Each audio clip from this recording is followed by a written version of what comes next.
Yes, Kenya. Tamu sana, yes.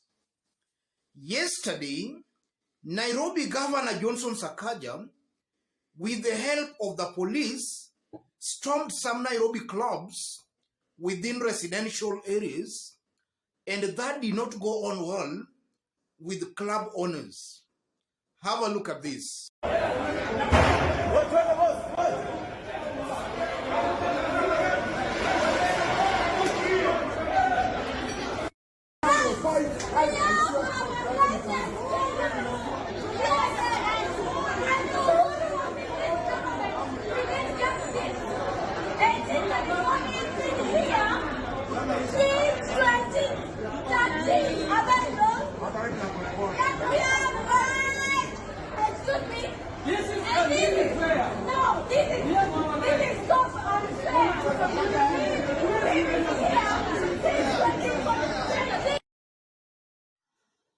To quote the lady correctly, the lady is saying, as Kenyans, they have their rights.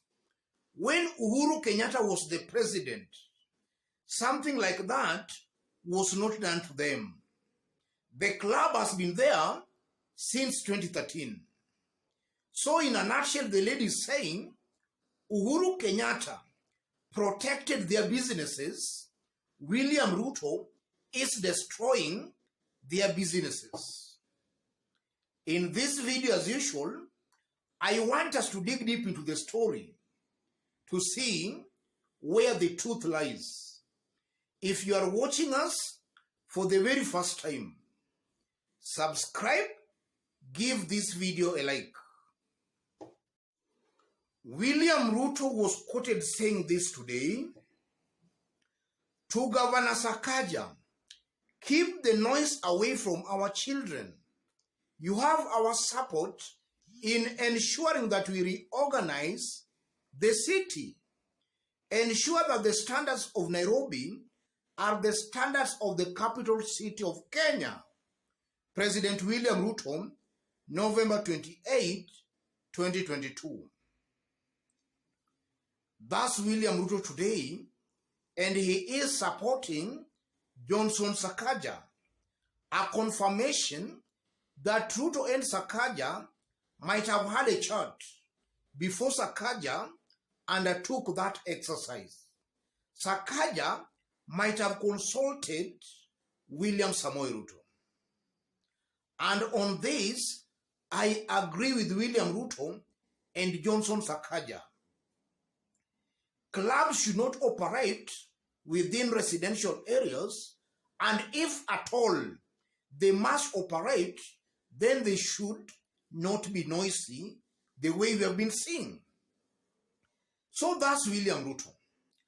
And the interesting bit about these remarks by William Ruto is that as he makes these remarks, that noise Sakaja should keep away, or rather Sakaja should keep the noise away from our children, William Ruto's cabinet secretary, Aisha Jumwa, was actually taking the noise to the children.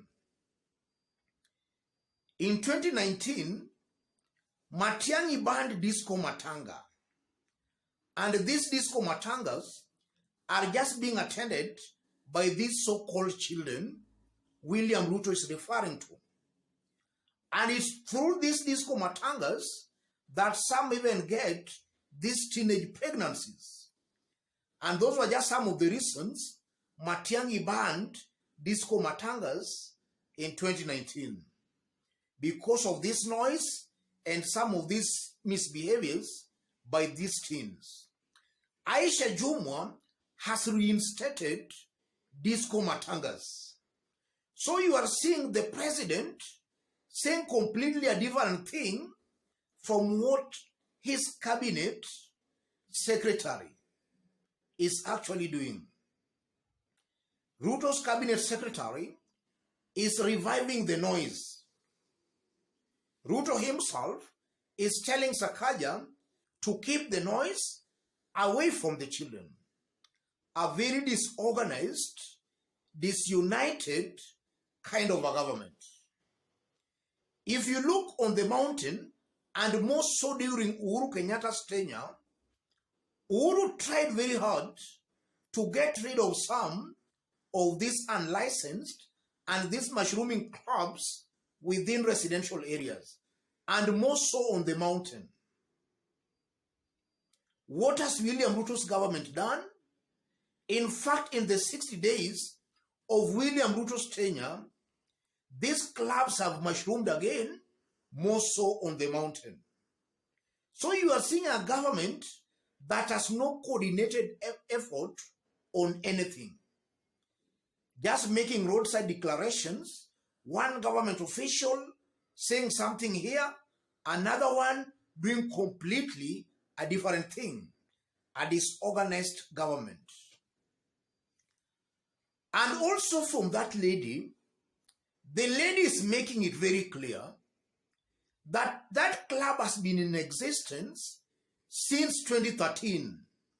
Uhuru Kenyatta never destroyed their businesses.